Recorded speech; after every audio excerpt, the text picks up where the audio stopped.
Welcome, dear listener. Welcome to Monk's Temple. Find your rest now. Let your body settle into the surface beneath you. Let your eyes soften, or close gently, if that feels right. Let your breath move as it wishes, no need to guide it, no need to change it. Just observe its gentle tide. In and out. Here, in this shared space, we are not adding to the world's sound. We are turning gently toward the source of all sound, and all stillness. We are exploring the profound, the often misunderstood, power of silence. For 35 years, I have sat with this mystery. I have walked forest paths where the only sound was the rustle of my own robe, and sat in city rooms where the noise was a constant roar. Through it all, one teaching, rooted in the profound wisdom of the Buddha, has remained a lighthouse. Our speech is a power of immense creation and destruction, but it is born from a prior space. That space is inner silence. Without cultivating that silence, our words are like ships launched in a hurricane, directionless, dangerous, and doomed to wreck. The Buddha taught that our human experience is shaped by our karma, our intentional actions. And of all our actions, speech is among the most frequent, most impactful, and most carelessly performed. It can be a suture that heals, or a scalpel that wounds. But tonight, we begin not with the scalpel, not with the suture, but with the hand that holds them. We begin with the quiet mind that must decide, with wisdom and compassion, which tool to use, and when. This is the heart of the Buddhist path: wisdom, prajna*, and compassion, karuna*, flowing from a mind at peace, shamatha*. This journey is not about becoming mute. It is about becoming so profoundly attuned to the quiet within that when you choose to speak, your words carry the weight of truth, the balm of kindness, and the clarity of a bell ringing in clear air. It is about building an inner sanctuary so unshakable that the storms of life cannot rattle its foundations. So, let us begin. Let this be a time of shared inward travel. If this calling toward quietude resonates with you, I warmly invite you to join our growing community here at Monk's Temple. Subscribing is a simple, powerful act. It is like whispering yes to your own inner peace. It signals your commitment to this path and ensures this sanctuary is always here when you need to return. Your presence is a light. Now, let me share with you a story from my own youth, a lesson taught not in a temple, but on a bustling, dusty road. When I was a young man, before I understood anything of meditation, I apprenticed with a master stonecutter. His name was Leo. Leo was hired to carve a statue of a serene, seated figure for the town square. He selected a massive, rough block of marble. Day after day, I would watch him. He would approach the stone, chisel in one hand, mallet in the other. But before any strike, he would do the strangest thing. He would stand in utter stillness for 10, 20, sometimes 30 minutes. His eyes would be open, but he seemed to be looking into the stone, not at it. He was silent. The busy market around us faded from his awareness. I, meanwhile, was eager. I wanted to see the figure emerge. I'd think, why doesn't he just start? Strike here. Chip there. One afternoon, my impatience overflowed. Master Leo, I burst out, the sun is crossing the sky. If you don't start hitting soon, you'll never finish. He didn't turn. After a long moment, he said softly, I am not waiting to start. I have started. The most important work is happening now. I am listening. Listening? To a stone? I scoffed. To the silence within it, he replied. Inside this block, the figure is already complete, perfect, and at peace. My job is not to create it, but to remove the excess stone that hides it.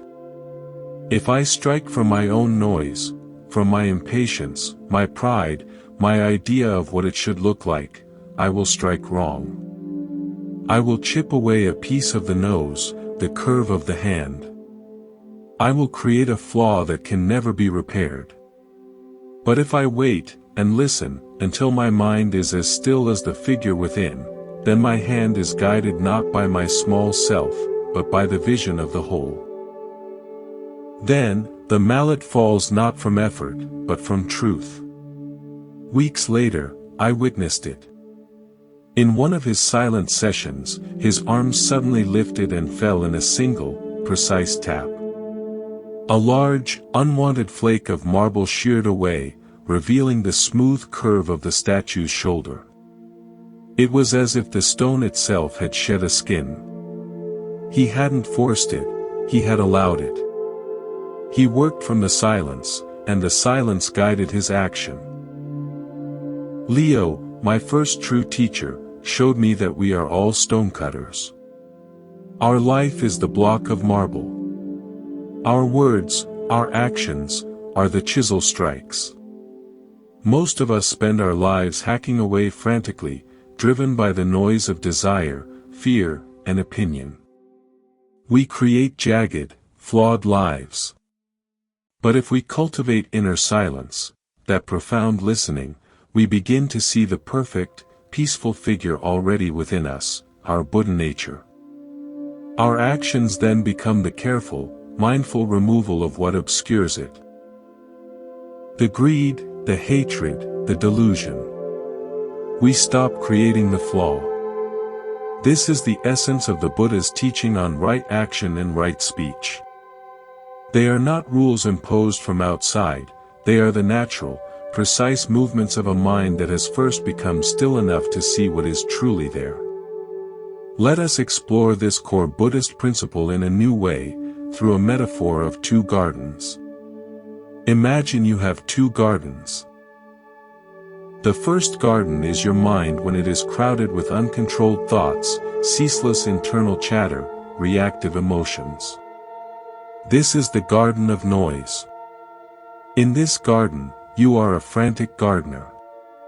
You see a weed, an unpleasant thought, and you run over, yank at it angrily, often breaking the stem and leaving the root.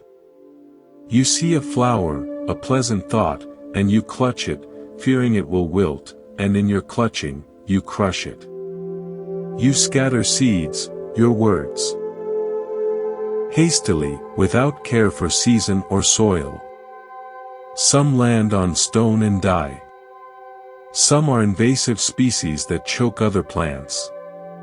The garden becomes a chaotic, stressful tangle. Nothing thrives for long. This is a mind governed by avijja, ignorance, and dukkha, suffering. Now, imagine the second garden, the garden of silence. This is not a garden without sound, but a garden where the gardener is profoundly quiet inside. You walk the paths slowly. You observe. You see the weed, and you recognize it simply as weed.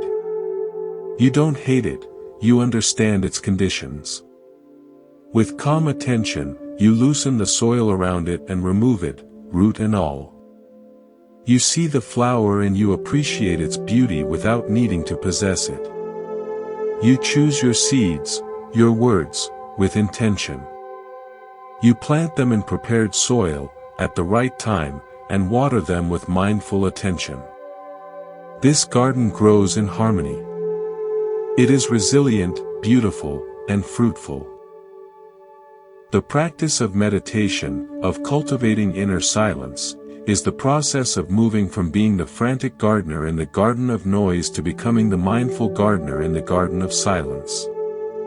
The Buddha's Noble Eightfold Path is the gardening manual. Right view is understanding the difference between the two gardens. Right intention is the sincere desire to tend the garden of silence. Right mindfulness is your steady attention as you walk the rows. Right concentration is your focused, quiet presence as you work. From this cultivated, silent ground, the other, right actions bloom naturally. Right speech becomes like choosing beneficial seeds. Right action is like tending the plants without harm. Right livelihood is ensuring your entire life supports this garden, rather than poisoning it. The Buddha emphasized this sequence for a reason.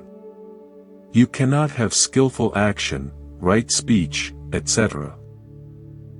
from an unskillful, noisy mind. Just as you cannot grow a rose from concrete, you cannot grow peace, wisdom, or compassionate words from the concrete of a restless, noisy heart. The silence is the fertile soil. Everything else grows from it. In a kingdom long ago, there was a notoriously fast and reliable messenger named Arjuna.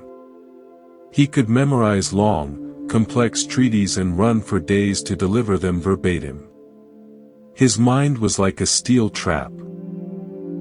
One day, the king needed to send a delicate peace overture to a rival lord. The message was subtle, full of nuanced phrases that balanced respect with firmness. Arjuna memorized it perfectly and set off. On the journey, however, he encountered a traveling bard. The bard sang songs of the rival lord's past betrayals, of battles lost, of insults endured. Arjuna listened. The songs stirred old anger in his heart. He rehearsed the king's message as he ran, but now the bard's angry melodies played in his mind alongside the words. The peaceful phrases began to taste false on his mental tongue. He started to think, the king is too weak. This message should be more forceful. By the time he reached the rival lord's court, Arjuna's mind was a battlefield. He stood before the Lord, opened his mouth to recite the king's careful words, but the tone that emerged was not the king's. It was tinged with Arjuna's own absorbed anger and suspicion. His posture was rigid, his eyes flashed unintentionally. He delivered the words, but the music of the message, its feeling, its intent, was entirely different.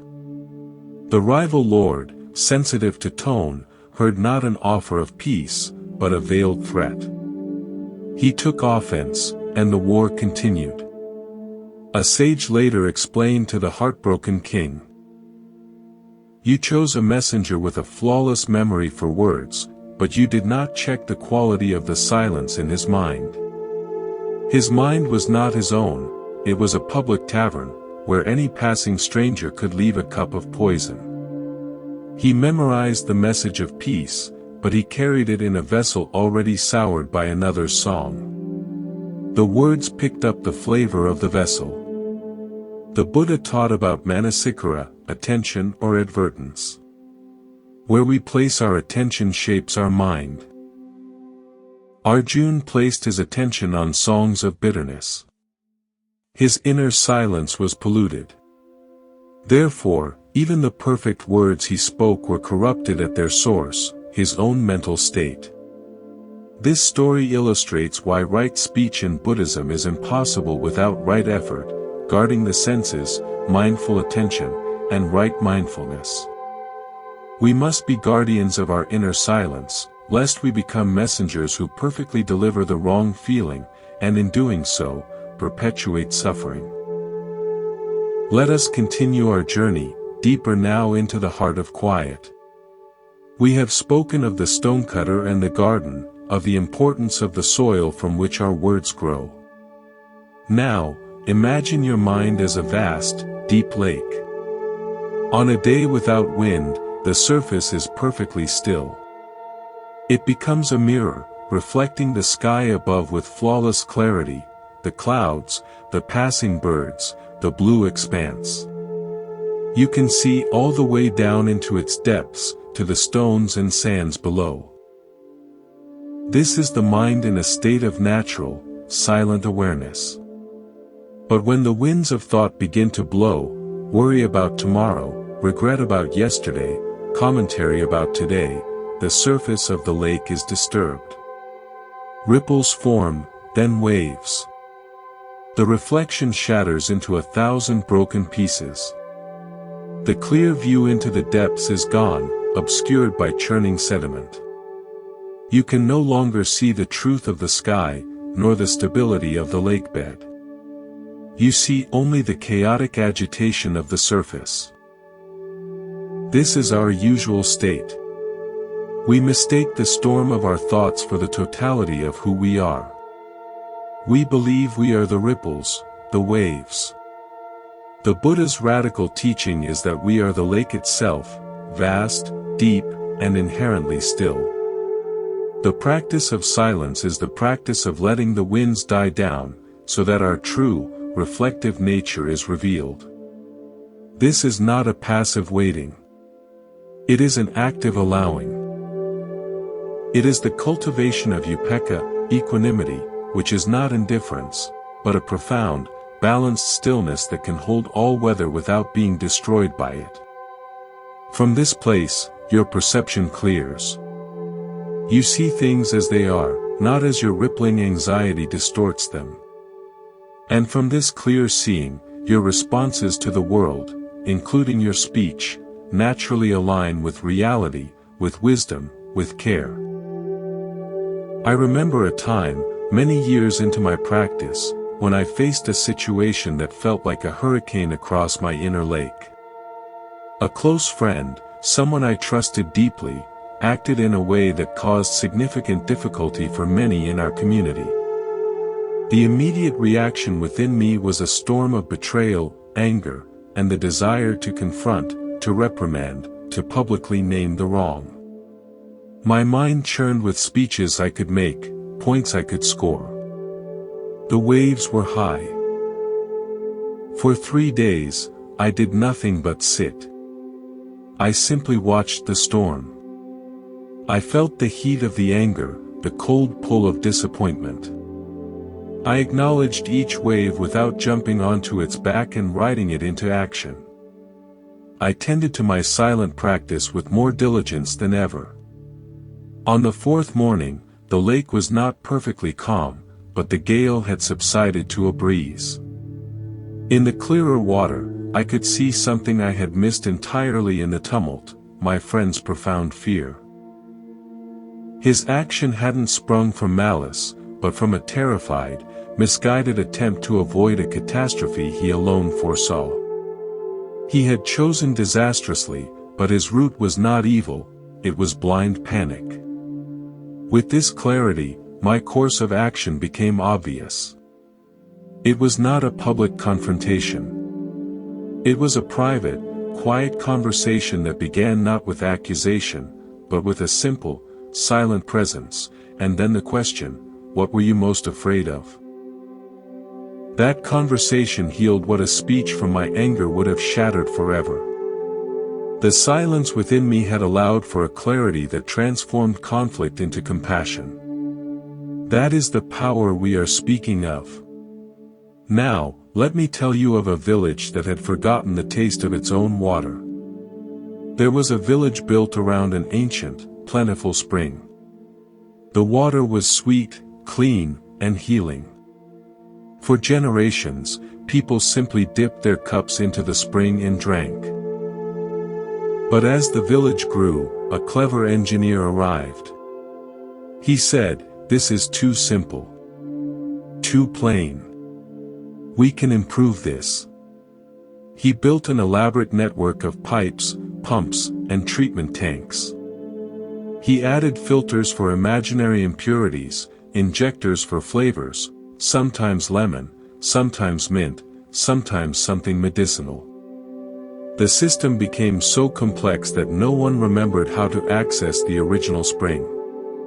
They only knew the taps in their homes. Over time, the pipes grew slightly corroded. The flavor injector sometimes malfunctioned. The water from the taps became inconsistent, sometimes metallic, sometimes sickly sweet, sometimes bitter. The villagers began to argue. "The water is terrible today," one would complain. "No, it's fine on my side of town," another would retort. They blamed the engineer, they blamed each other, they developed theories about the source being poisoned. They suffered from stomach aches and headaches, all while believing they were drinking improved water. They were disconnected from the source. A young child, tired of the arguments and the bad taste, decided to follow the pipes. She crawled through forgotten access ways, past whirring machines, until she found, in a silent, moss-covered grotto, the original spring. She cupped her hands and drank. The clarity, the sweetness, the immediate sense of vitality was shocking. It was nothing like the water from the taps. She ran back and tried to tell everyone, but they were too busy adjusting their taps, debating flavors, and treating their ailments. They didn't believe her.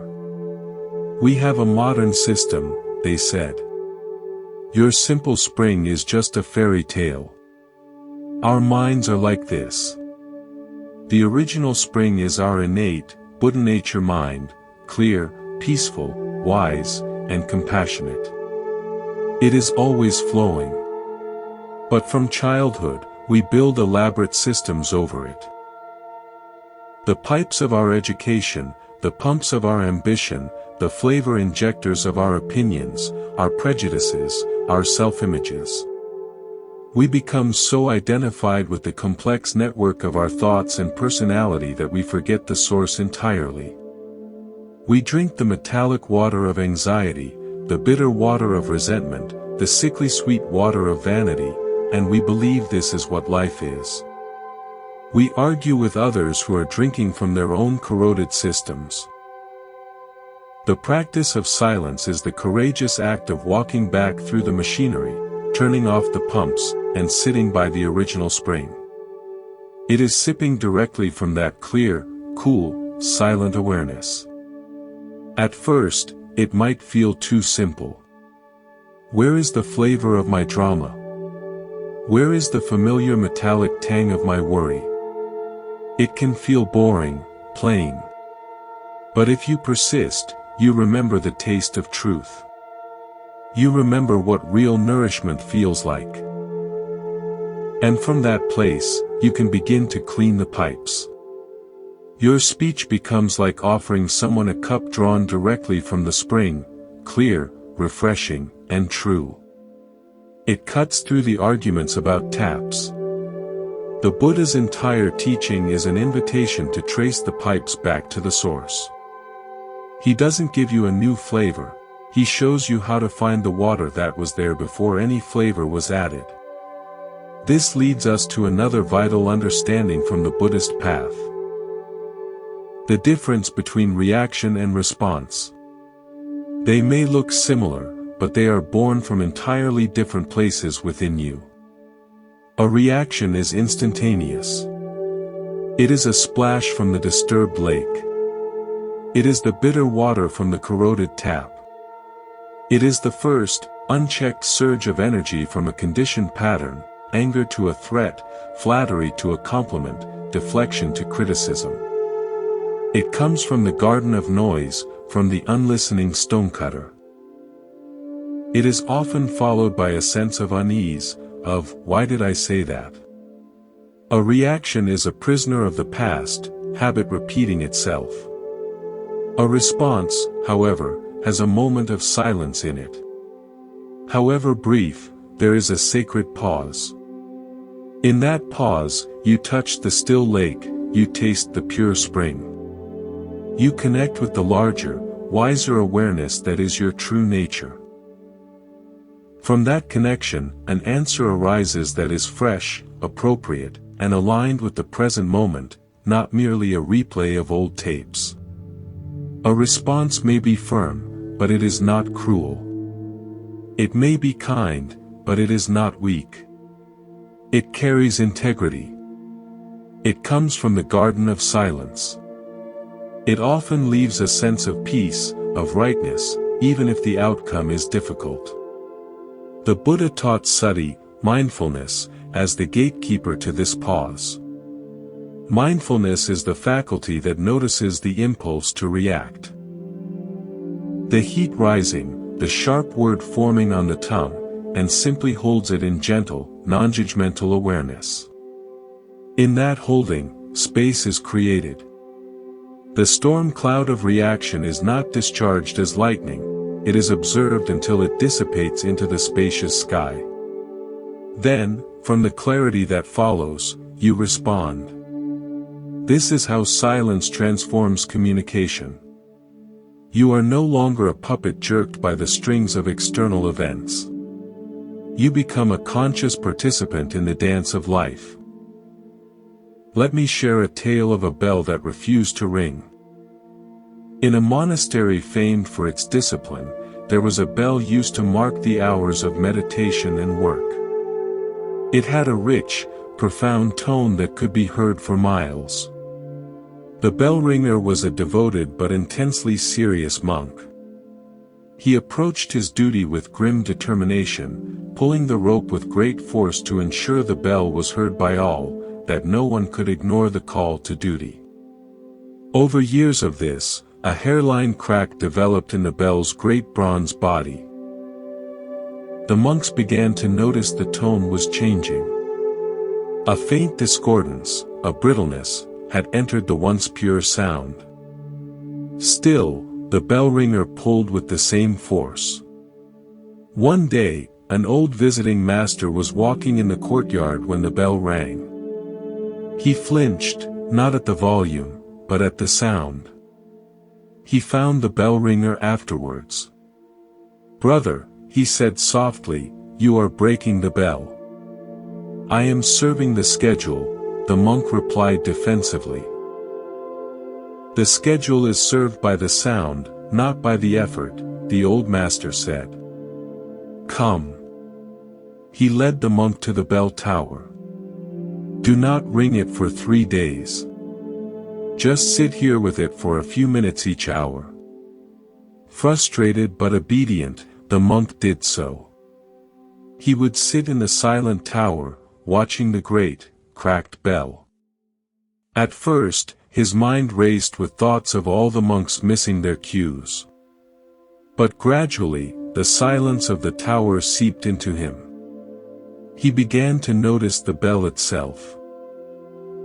Its beautiful shape, the play of light on its metal, the quiet presence of it.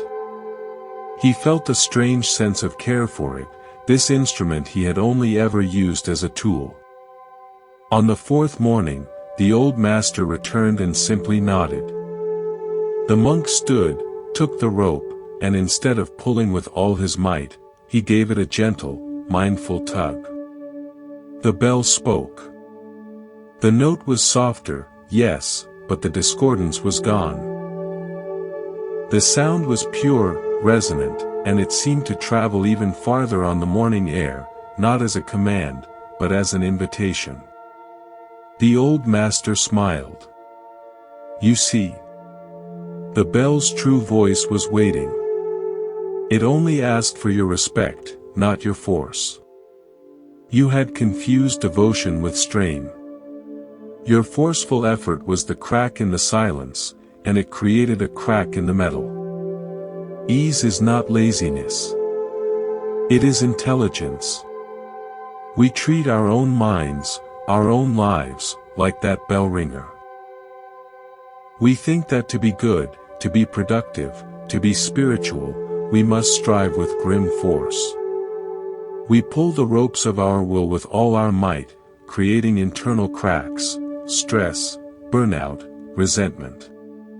Our speech becomes that discordant, brittle sound, full of unconscious force.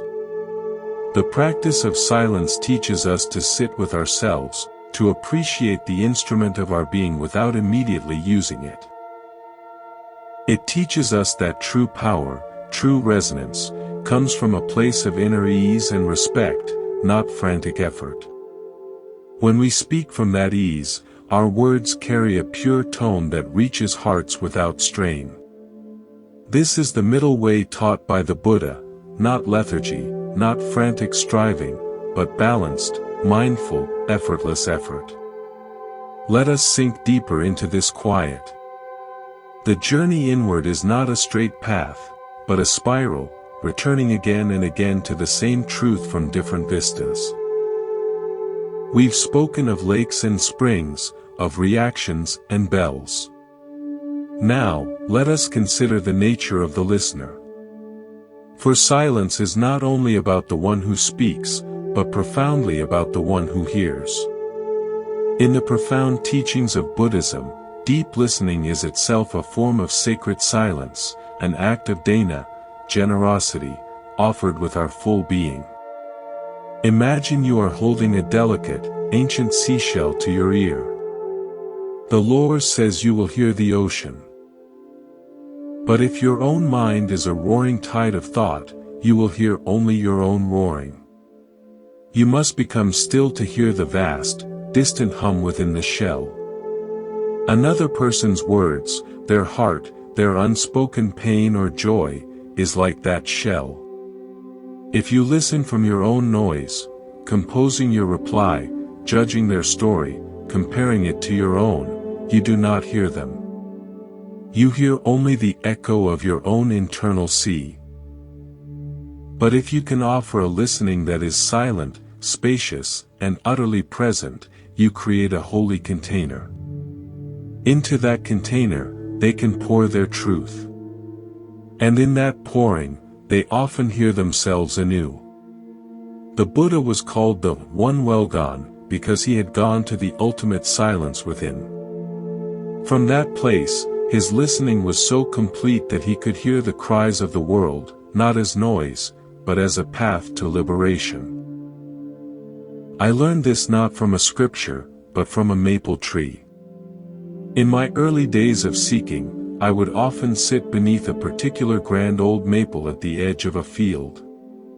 I would sit to meditate, to find my own silence. But my sitting was full of struggle, full of wanting the silence to be a certain way, profound, insightful, peaceful. One windy autumn afternoon, frustrated again, I leaned back against the trunk and simply gave up. I wasn't trying to meditate anymore.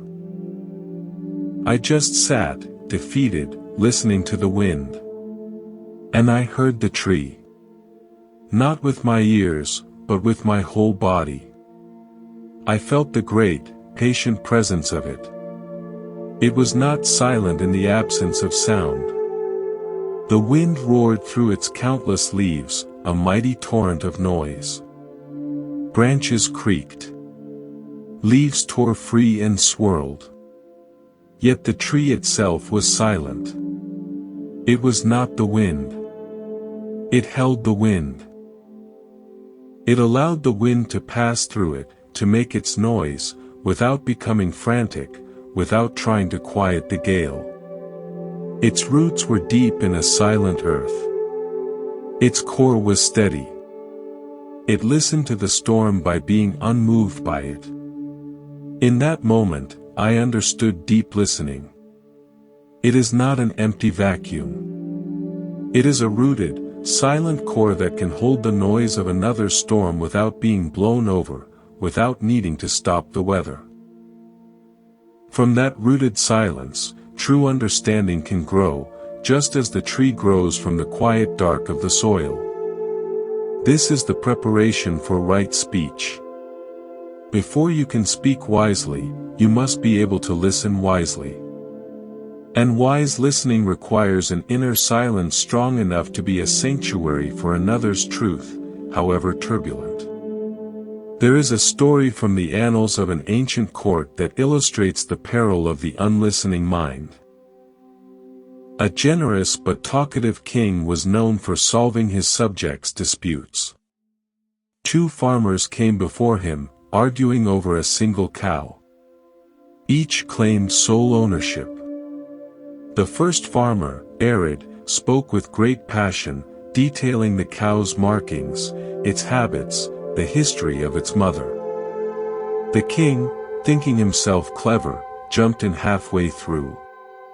"Ah," he exclaimed. "I see the truth of it," and began to rule in Eret's favor. The second farmer, Bison, opened his mouth to protest, but the king, already pleased with his speedy judgment, raised his hand. "I have heard enough. My word is law." Bison left the court in despair. But the truth was this: the cow belonged to Bison. Eret was a skilled liar. The real proof was a specific, hidden brand under the cow's ear, a fact Bison never got to mention. The king's rush to speak, born from a mind that preferred the noise of his own judgment to the silence of full listening, created a grave injustice. His speech, though decisive, was unwise. It sprang from a lack of samma sati, right mindfulness. He did not listen to completion.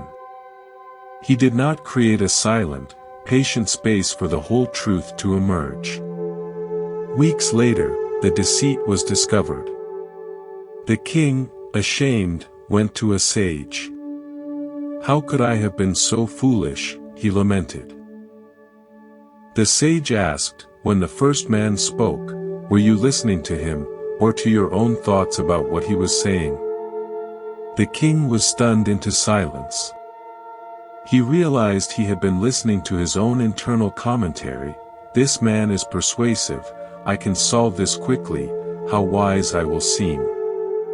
The sage said, "A ruler's throne should be made of silence, not of words. Sit on that silence first. Let the words of others fall into that silence until the echoes cease. Then, what remains is the truth. You will not need to decide it, it will reveal itself." The king reformed his court. He instituted a practice: for any dispute, he would listen to both sides in full without uttering a single word.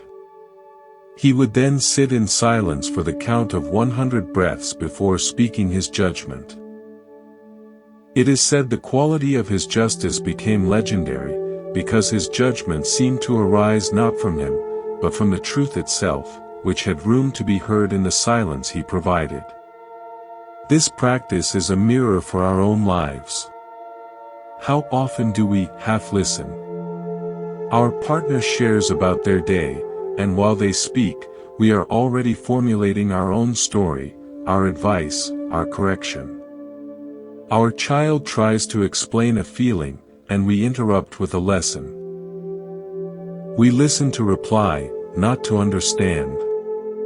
Buddhism teaches that this is a form of craving, tanha *, the craving to be the speaker, the knower, the problem solver.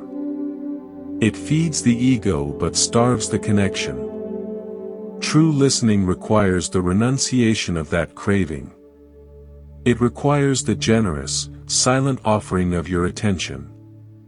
In that offering, you give a gift more valuable than any solution, the gift of being seen and heard.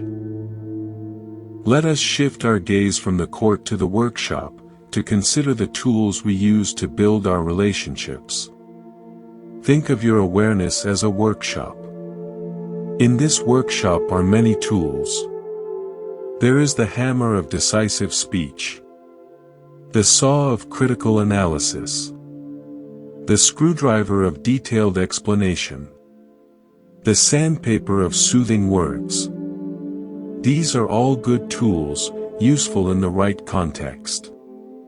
But there is one master tool that is often left rusting in the corner: the level. The level is silence. It does not build anything by itself.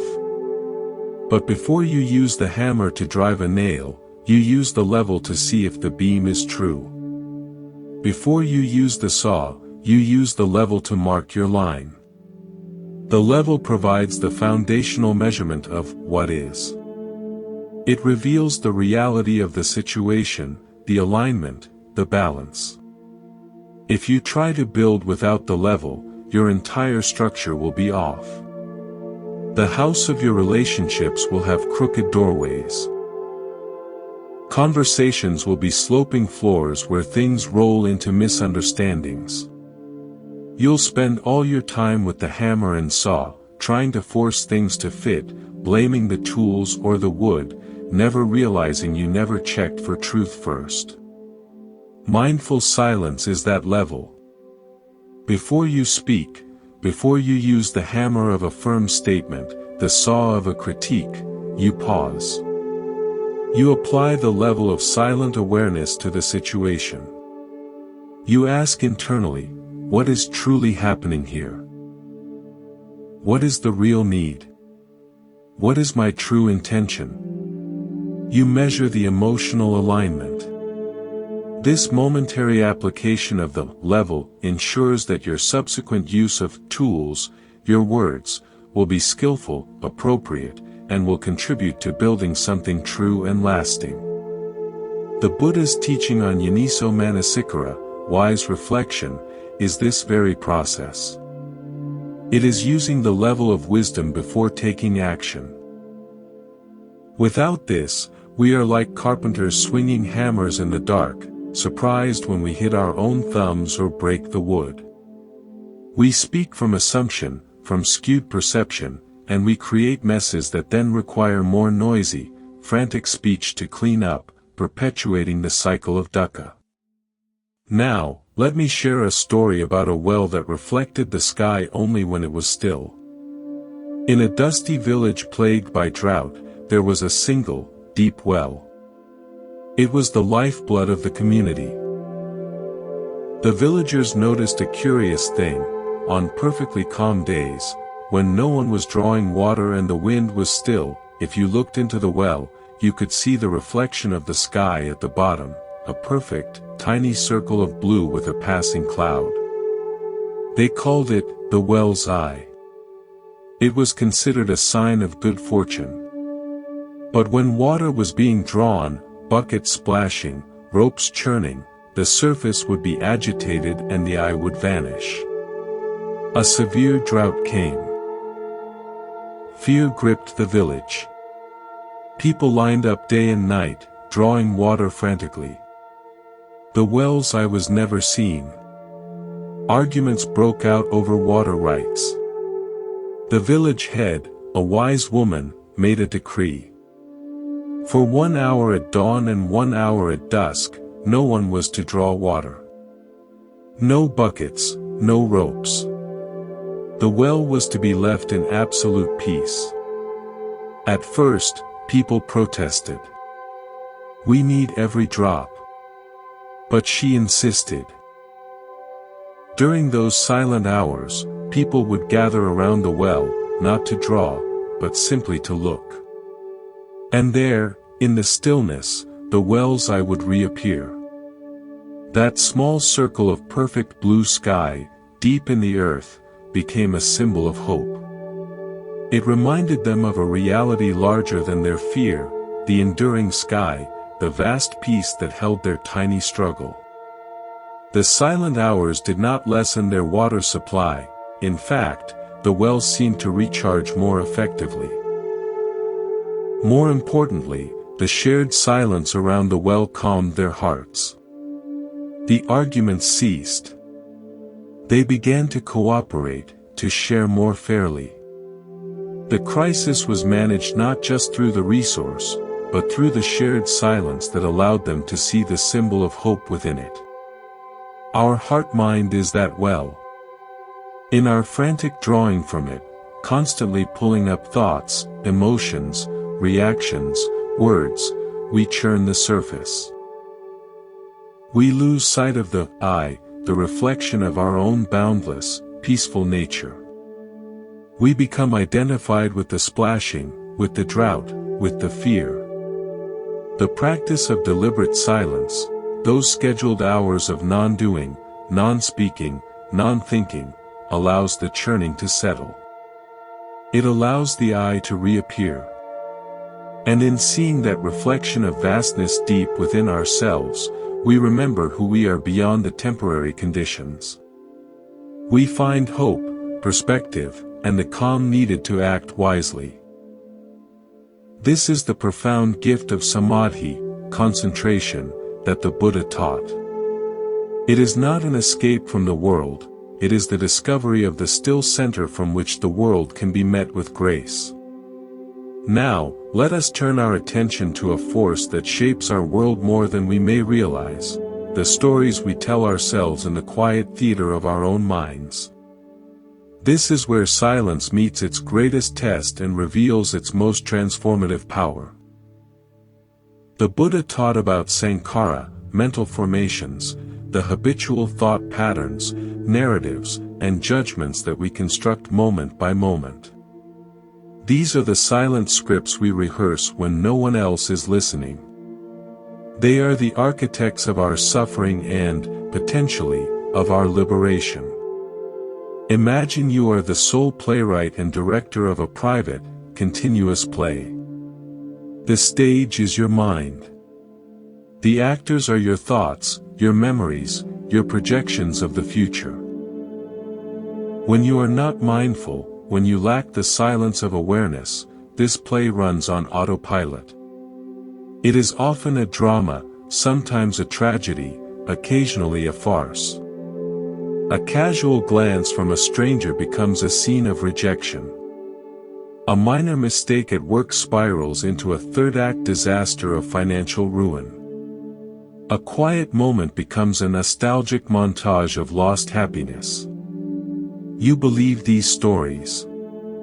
You feel their emotions as acutely as if they were happening on a physical stage. This is the proliferation of papanka, the conceptual elaboration that the Buddha identified as a source of entanglement. It is noise generated entirely within the silent space of your own skull. The practice of inner silence is not about stopping the play. It is about changing your relationship to it. It is about moving from being the actor swept up in the scene, or even the frantic playwright, to becoming the aware, silent audience in the back of the theater. You watch the drama of, "I am not good enough," or, "They wronged me," play out on the stage. You notice the lighting, the costumes, the predictable plot twists. But because you are seated in the silent awareness of the audience, you are not on stage getting wet when it rains in the scene. You are not truly heartbroken when the actor's heart breaks. You observe. You know it is a play. This shift, from actor to aware audience, is a monumental leap toward freedom. It is the essence of vipassana, insight meditation. The silence of the observing audience is the space where wisdom dawns. I witnessed a powerful illustration of this in the most mundane of places, a crowded train station. A woman was sprinting, her face a mask of sheer panic, toward a departing train. She was laden with bags. She stumbled, her packages scattering across the platform just as the train doors closed and it began to pull away. She slumped to her knees, a sound of utter despair escaping her lips. The immediate story was clear: catastrophe, failure, a ruined day, a major setback. Most people looked away, uncomfortable.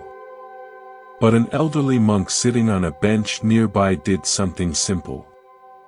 He walked over, sat on the ground a few feet from her, and began silently, calmly, to gather her scattered belongings. He did not look at her with pity. He did not offer platitudes. He just collected things, placing them neatly in a pile beside her. His movements were so devoid of drama, so infused with a quiet, "This is just what is happening now," that it created a sphere of silence around the incident. The woman's sobs subsided. She watched him. The catastrophic story in her mind, the one about missed appointments and domino effect disasters, seemed to pause. In the space his silent, practical action created, new, quieter narrative could emerge. A train left. Packages fell. A kind person is helping me gather them. The next train comes in 40 minutes. The situation transformed from a personal tragedy to a manageable event. The monk, anchored in silent presence, did not buy into her play. By not buying into it, he gave her the opportunity to step out of it herself.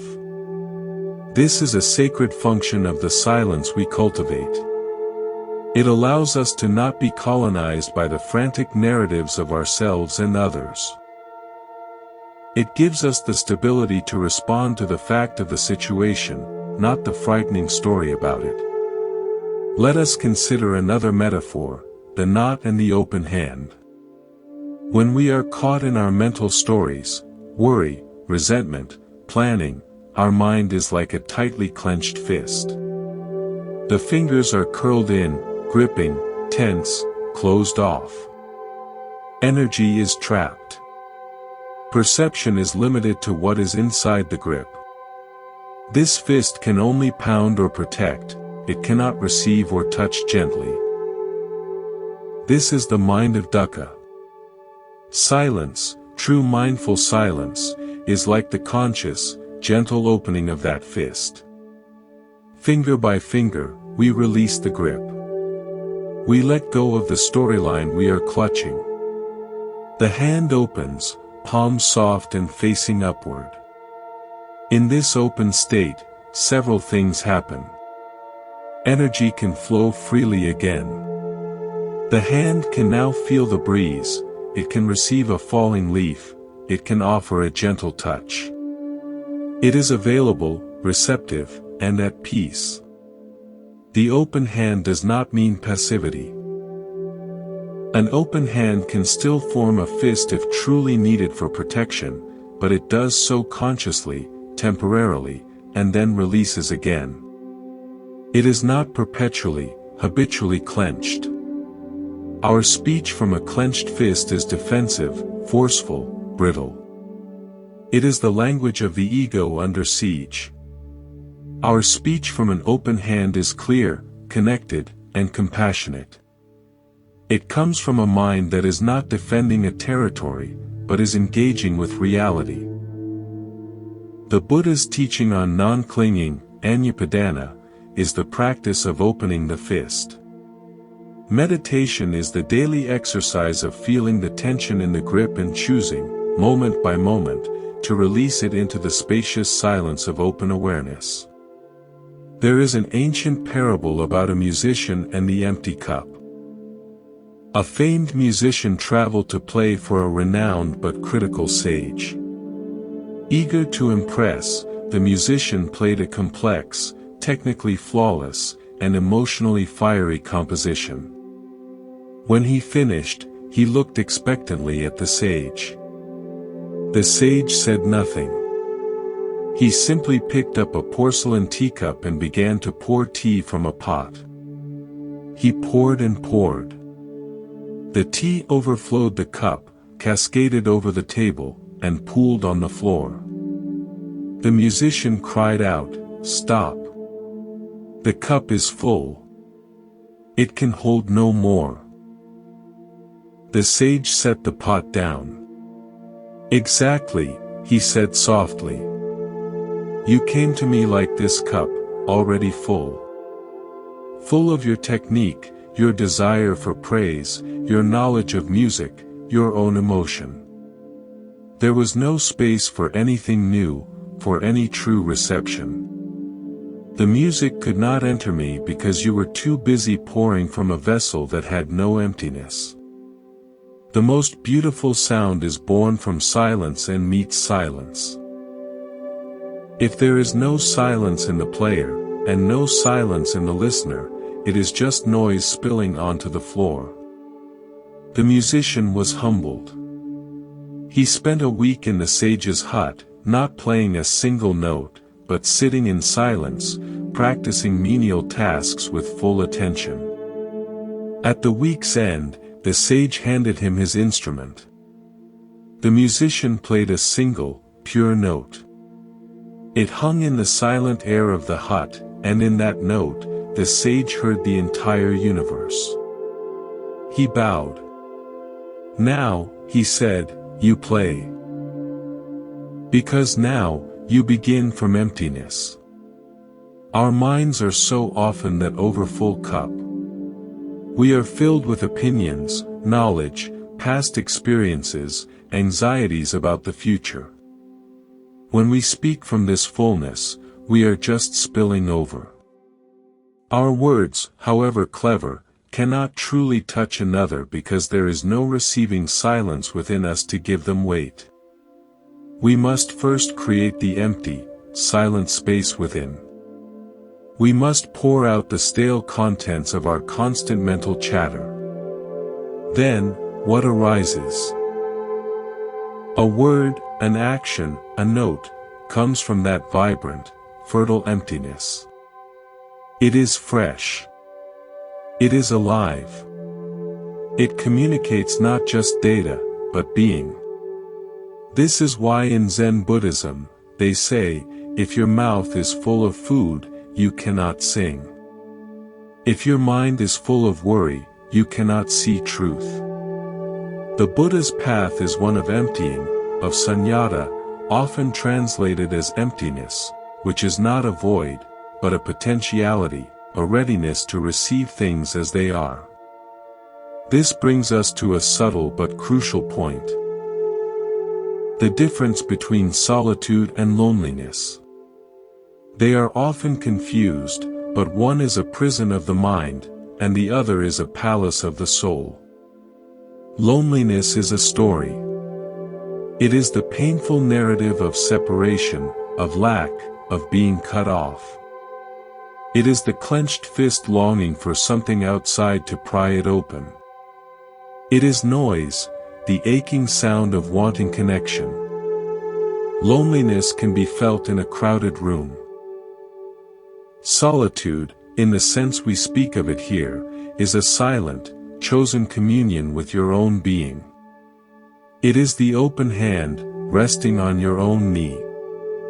It is the audience enjoying the quiet of the theater before the play begins. It is the well resting, showing its eye to the sky. In solitude, you are not lacking company, you are in deep company with existence itself. You are connected to the source. From this place of rich solitude, you can go into the world and engage without neediness, because your cup is not empty and begging to be filled, it is spacious and ready to share. The Buddha sat in solitude under the Bodhi tree not to escape the world, but to find the unshakable ground from which he could truly re-enter it and be of benefit. Someone who fears silence often fears this solitude. They fear meeting themselves without distraction. They fear the empty cup. But it is only in that meeting, in that emptiness, that we discover we are not alone at all. We discover the boundless, silent awareness that connects all life. We touch the Dharmakaya, the truth body of the Buddha, which is the nature of reality itself. From that connection, loneliness becomes impossible. You carry your sanctuary with you. So, how do we begin to open the fist, to empty the cup, to move from the noise of loneliness to the richness of solitude? It starts with a commitment to creating islands of non-doing in the river of your doing. It is not an add-on to your life, it is the foundation upon which a sane life is built. Let us now venture into a landscape that may seem contradictory to silence, the realm of action, of doing, of engaging with a world that never stops moving. How does the deep, still silence we cultivate within relate to the vibrant, sometimes chaotic, dance of daily life? The wisdom of Buddhism does not advocate retreating into a cave forever. The Buddha, after his enlightenment, spent 45 years walking, teaching, and engaging. His silence was not an absence of action, it was the quality from which all his actions arose. It was, as the texts say, calm in action, active in calm. This is the integration we must understand. Silence is not the opposite of life, it is its source and its sanest expression. Consider the dancer. A master dancer does not move from muscle alone. Before the most explosive leap, there is a moment of gathered, poised, silent stillness. The power of the leap is drawn from that stillness. In the midst of a whirling sequence, the dancer's center is silent and unmoved. The arms and legs trace patterns in the air, but the core is calm. If the dancer's mind were as frantic as the movement, they would lose balance, become clumsy, and the art would vanish, replaced by mere thrashing. The silence is inside the motion. It makes the motion graceful, powerful, and true. Your life is your dance. Your responsibilities, conversations, work, and care for others are the movements. If you attempt these movements from a frantic, noisy center, you will thrash. You will feel perpetually off balance, overwhelmed, and your actions will lack grace and effectiveness. The practice of inner silence is the cultivation of that still, poised center, the dancer's core, from which all movement can flow with intelligence and beauty. This is the embodiment of karma yoga, the yoga of action, taught not just in Buddhism but across wisdom traditions, performing actions while anchored in a state of serene detachment, of inner quiet. I learned this not on a meditation cushion, but in a pottery studio. A master potter was demonstrating how to throw a vase on the wheel. The lump of clay spun at a dizzying speed. Her hands were a blur of motion. Applying pressure here, lifting there, shaping, guiding. Yet, her face was the still point. Her eyes were soft, her breath even. She was not in the frantic spin, she was the calm awareness guiding it. The clay seemed to rise into form almost by itself, as if her silent intention alone summoned the shape. A student next to me was struggling, his whole body tense, his face knotted with effort, fighting the clay. His vase collapsed into a wobbly mess. The master stopped her wheel. She said to him, gently, "You are trying to push the clay into being a vase. You must allow the vase within the clay to emerge. Your force is noise. Your allowing is silence. Let the wheel spin, and be the quiet hands that meet it." Our days are that spinning wheel. Events, emails, conversations, demands, they whirl around us at a relentless pace. We often respond like the struggling student. We tense up, we push, we fight, we try to force outcomes with the brute force of our will and our worried speech. We create messes and feel exhausted.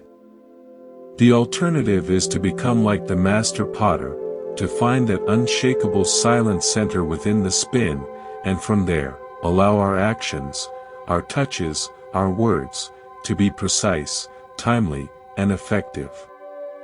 We don't stop the wheel of life, we learn to center ourselves within its motion. This leads to a profound Buddhist concept. Wu Wei, often translated as non-action or effortless action. It does not mean doing nothing.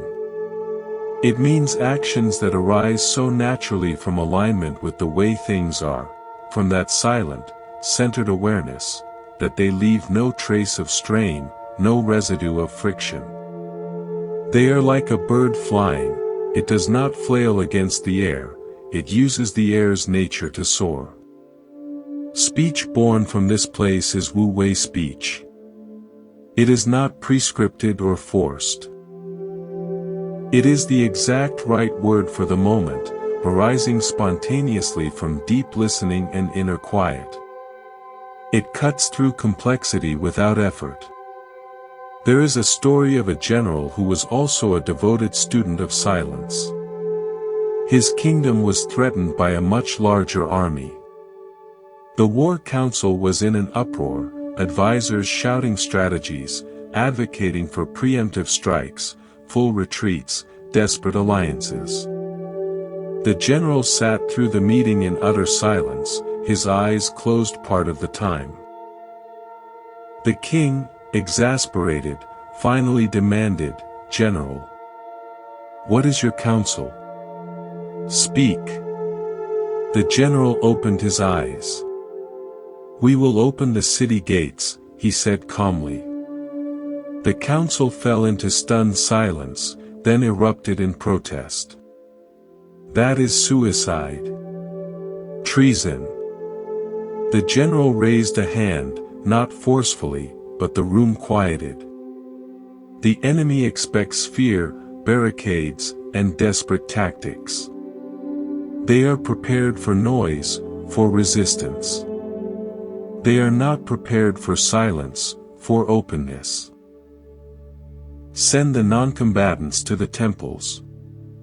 Have the remaining soldiers line the main road, not with weapons drawn, but standing in quiet attention.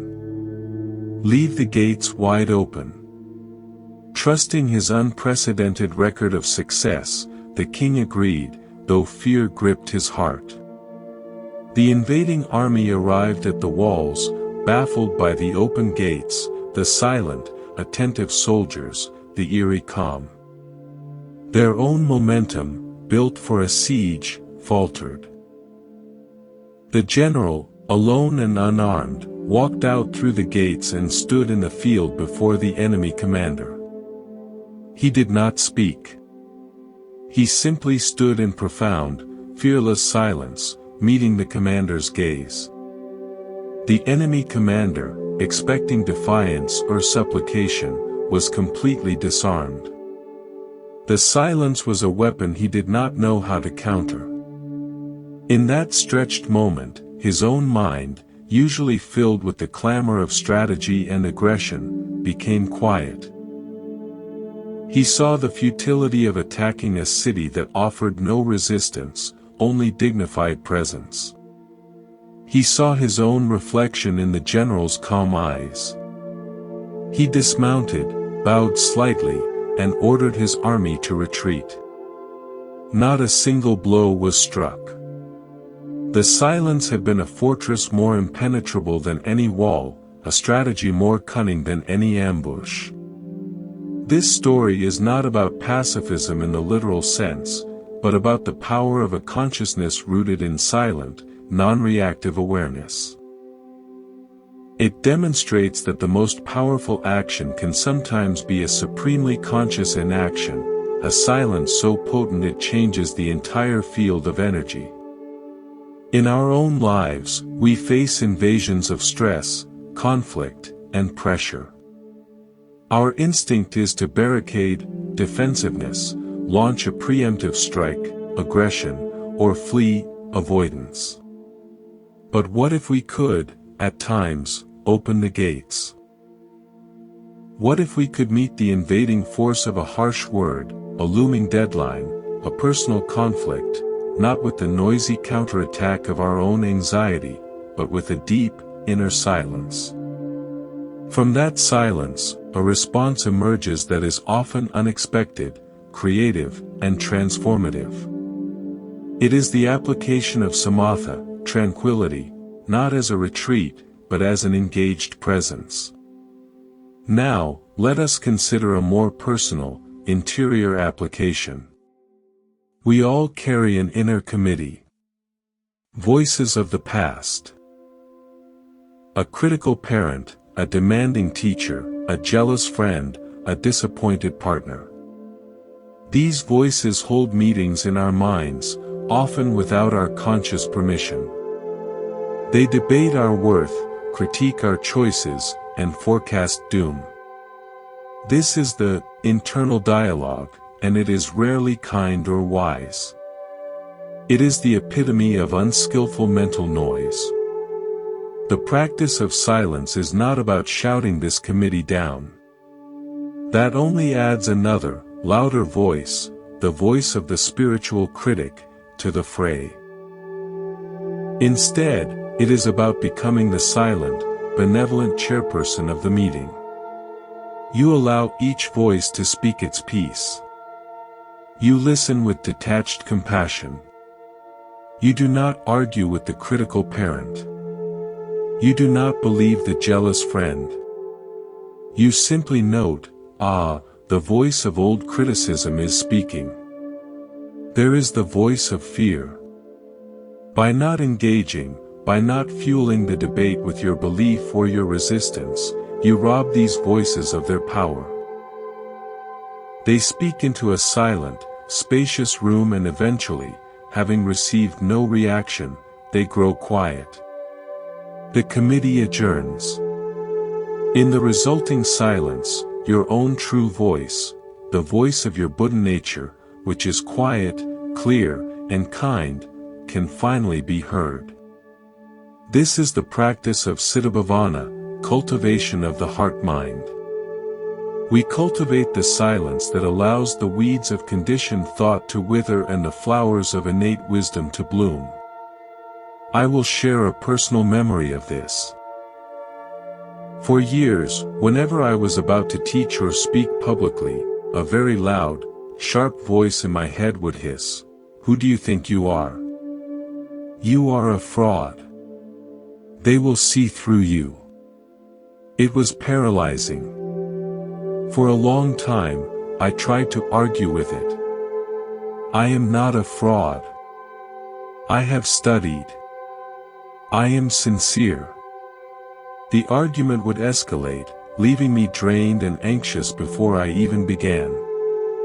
Then, I learned to apply the chairperson's silence. When the voice arose, I would mentally bow to it. "Thank you for sharing," I would think, with genuine non-sarcastic courtesy. "You are the voice of the fear of humiliation. I hear you." And then I would return my attention to my breath, to the feeling of my feet on the ground. I stopped giving it a debate partner. I gave it a silent, acknowledging space. Over time, it lost its urgency. It still visits sometimes, but now it's like a faint, static radio station playing in another room. It does not command the main hall of my mind. The main hall is silent, reserved for the task at hand. This is how we heal the internal cacophony. Not with war, but with the disarming power of silent, mindful acknowledgement. This work internally directly affects how we are externally. When your internal committee is not in session, you have vast resources of attention available. You can listen fully to another person because you are not simultaneously listening to your own internal critics. You can speak simply because you are not filtering your words through a panel of judges. Your presence becomes clean, uncluttered, and potent. Finally, let's touch on a beautiful concept from the Buddhist teachings, the sound of silence. We think of silence as an absence of sound. But if you have ever sat in true, deep quiet, in a forest, in the desert at night, in a soundproof room, you may have noticed it is not an empty nothingness. It has a presence, a texture, a faint hum sometimes called the auditory dark. This is the sound of your own nervous system, of life itself. In meditation, we sometimes use a technique called listening to the silence. You don't listen for anything. You simply rest your awareness on the field of hearing itself.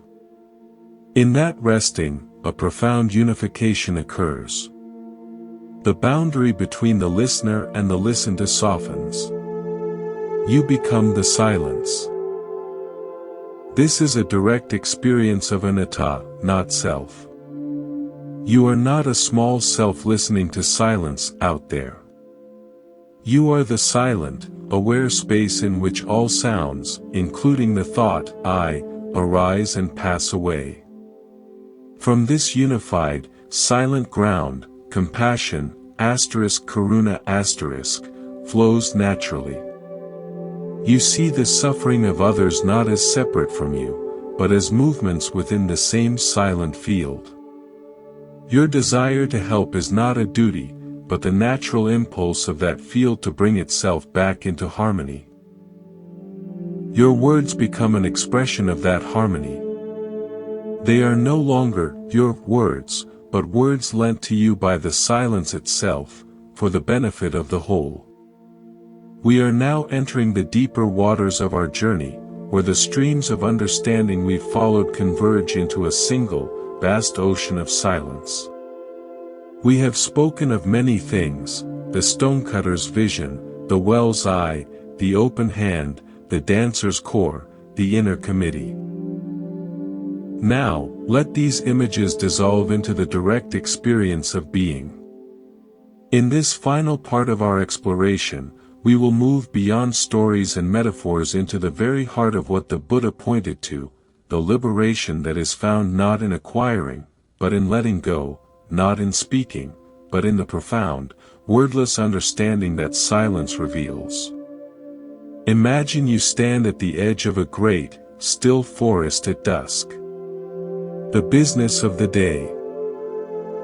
The bird calls, the rustling leaves, the distant sounds of life, is settling. What remains is not nothingness. It is a presence.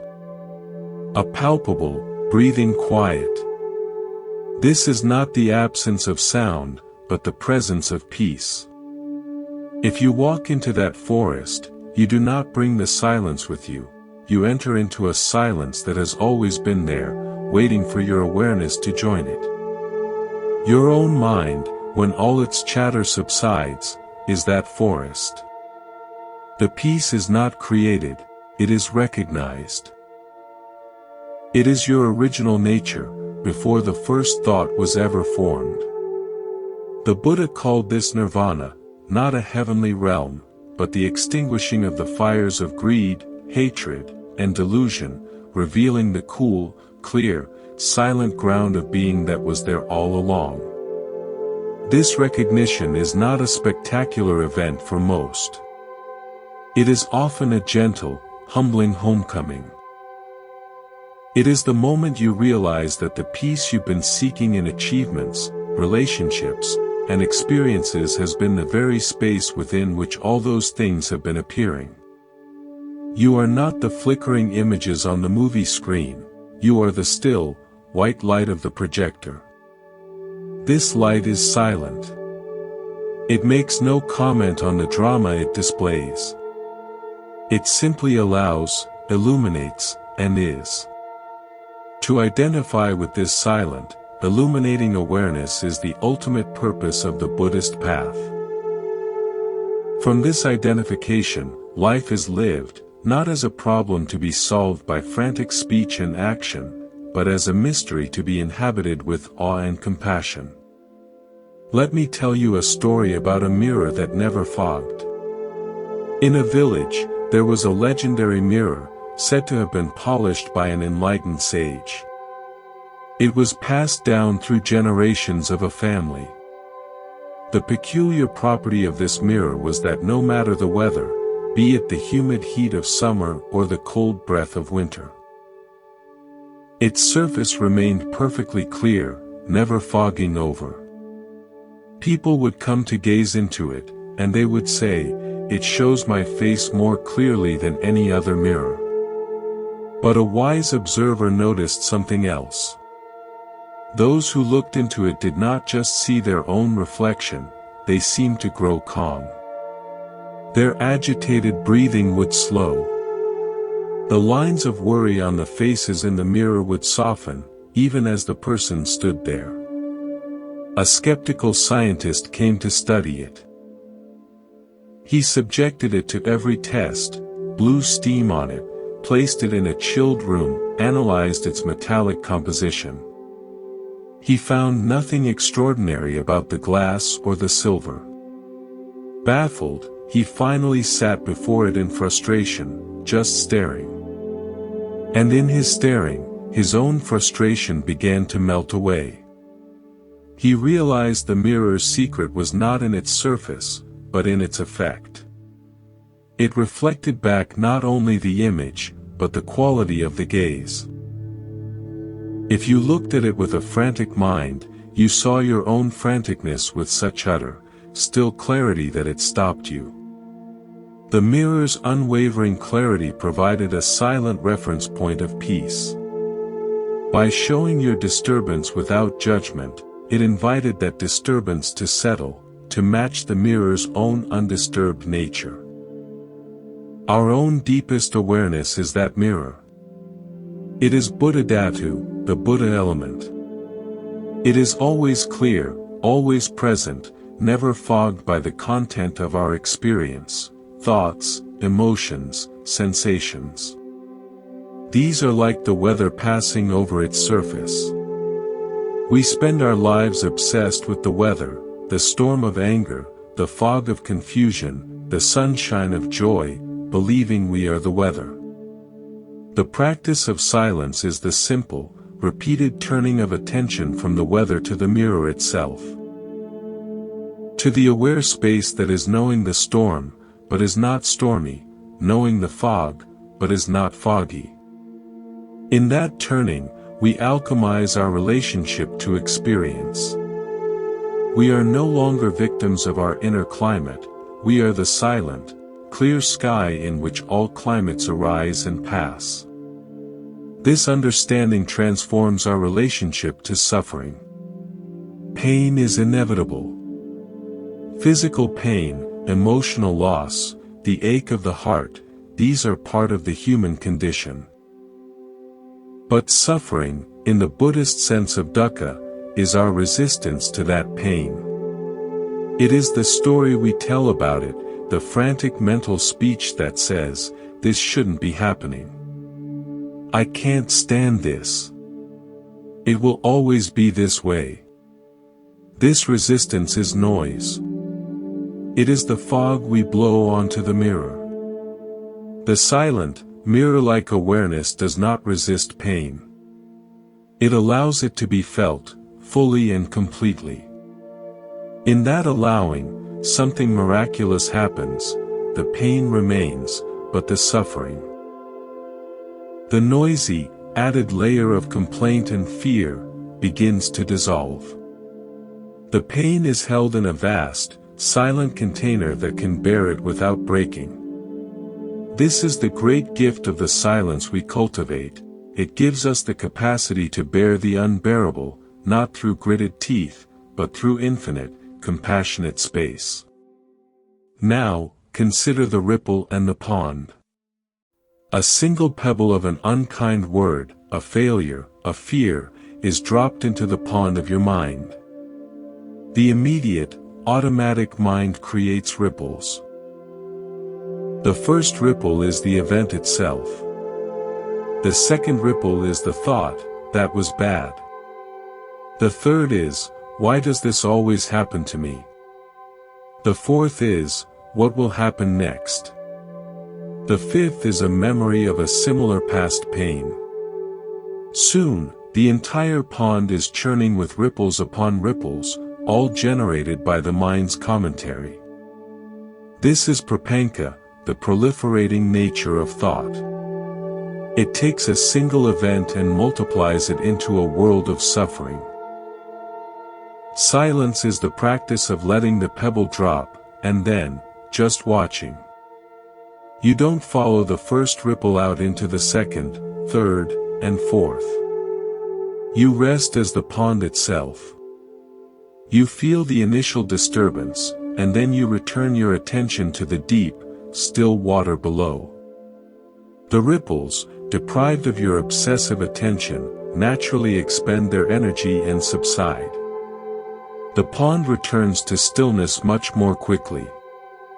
This is applied mindfulness. It is the decision, moment by moment, to not proliferate. To not add the second, noisy verse to the first, factual line of life's poem. Your speech, when it comes from a pond that has returned to stillness, will not be a reaction to the 10th ripple of a story, but a wise response to the actual pebble. It will be accurate, simple, and healing. There is an ancient tale of a king who sought the most valuable thing in the world. He offered a grand prize. Merchants brought rare gems, alchemists brought elixirs, warriors brought invincible weapons. But the prize went to a poor nun who brought a simple, empty wooden bowl. The king, intrigued, asked, "What is the value of this empty bowl?" The nun said, "Your Majesty, take this bowl. When you are angry, look into it. When you are overwhelmed with joy, look into it. When you are gripped by fear or drowned in sorrow, look into it." The king, humoring her, took the bowl. That very afternoon, an advisor betrayed him. A fury, hot and red, rose in his chest. He reached for his sword, but his eye caught the empty bowl on his desk. Remembering the nun's words, he paused and gazed into its empty, silent depth. The void within it seemed to pull the chaotic fire of his anger out of him and into its spaciousness. The anger, having nowhere to latch onto inside the bowl's emptiness, simply dissipated. He sat in stunned peace. He realized the bowl's value. It was a tool for creating inner space. It was a physical reminder of the silent, empty awareness that could hold any emotion without being harmed by it. The most valuable thing in the world was not an object to be possessed, but the conscious capacity to be empty, to be silent, and in that silence, to be free. Our own mind can be that bowl. Meditation is the process of polishing it, of emptying it of the clutter of identity and thought, so that it can perform its true function. To hold the contents of life without becoming stained by them. From this empty, silent bowl, our actions and words are offered, not as attempts to fill our own lack, but as natural overflows of that limitless space. Let us now speak of connection. In the noise of our minds, we feel separate. Our thoughts are walls. Our judgments are moats. We speak to defend this separate self, to promote it, to comfort it. This is the prison of Sakayadithi, the view of a separate, solid self. Silence is the key that unlocks this prison. In the depths of silent meditation, a shift occurs. The sense of me as a thinker, a speaker, a doer, begins to soften. What remains is pure awareness, silent and boundless. And in that boundless awareness, you may glimpse a startling truth: this awareness is not yours alone. It is not private property. It is the same aware space in which all beings live, move, and have their being. The silence in you is the same silence in the tree, in the animal, in the person you love, and in the person you find difficult. You are not connected, you are connection itself. The Buddhist teaching of praditya samutpada, dependent origination, reveals this interconnectedness. Silence lets you feel it in your bones. From this felt sense of non-separation, compassion is not something you have to generate. It is the natural movement of the whole. Helping another is like your right hand tending a scratch on your left.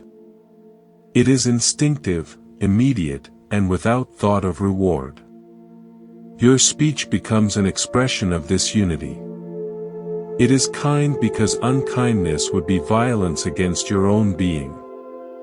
It is truthful because deception would fracture the wholeness. It is helpful because we are all limbs of the same body of life. I will share one last, personal memory. During a long, silent retreat, in the deep darkness before dawn, all concepts had fallen away. There was no meditator, no method, no achievement. There was only vast, black, silent awareness, vibrating with aliveness. And in that silence, I heard, or perhaps felt, a single, clear note, like the ringing of a bell made of pure space. It wasn't a sound with a source. It was the sound of existence itself. And with it came a knowing, not in words, but as a direct transmission. Everything is already held. Everything is already perfect. There is nothing to do, and nowhere to go. It was not a message of passivity, but of profound relief. The burden of being the separate me, who had to figure everything out and say the right thing, dissolved. From that day forward, my relationship with speech changed. Words became lighter, less charged with the desperate need to prove or protect. They could be used when useful, or withheld when not, with equal ease. The silence was no longer a state to achieve, but the home I never left. This is the promise of the path. You are not trying to become silent. You are uncovering the silence that you are.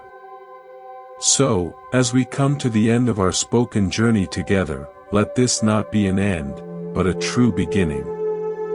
The stories fade. The teacher's voice falls quiet. What remains is you, and the infinite quiet within you. I invite you now, in these final moments, to join me in a simple practice. Let go of all concepts of silence, of Buddhism, of self-improvement. Just for now. Feel the weight of your body wherever it is supported. Listen to the very last sound you can detect, and then listen to the silence that follows it.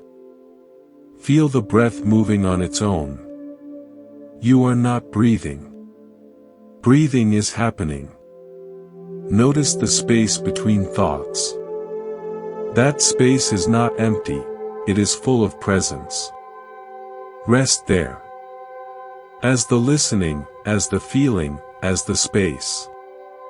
This is Monk's Temple. It is not a place you visit. It is the awareness you are. You carry it with you always. In the middle of a conversation, in the heart of a crisis, in the joy of a celebration, you can always return to this silent, knowing presence. It is your refuge and your strength. If these hours have been a lantern for you on the path, I invite you to keep the light burning in our community. By subscribing to Monk's Temple, you affirm this inner sanctuary and help hold the space for others seeking peace. Share your insights in the comments. Your realization may be the key for another. And please, pass this piece on. Share this with one person who might need to remember the sound of their own silence. Thank you for the profound honor of sharing this journey with you. Walk gently in the world, speak from the heart of silence, and know that you are never alone. You are the temple. You are the silence. You are home. Go in peace.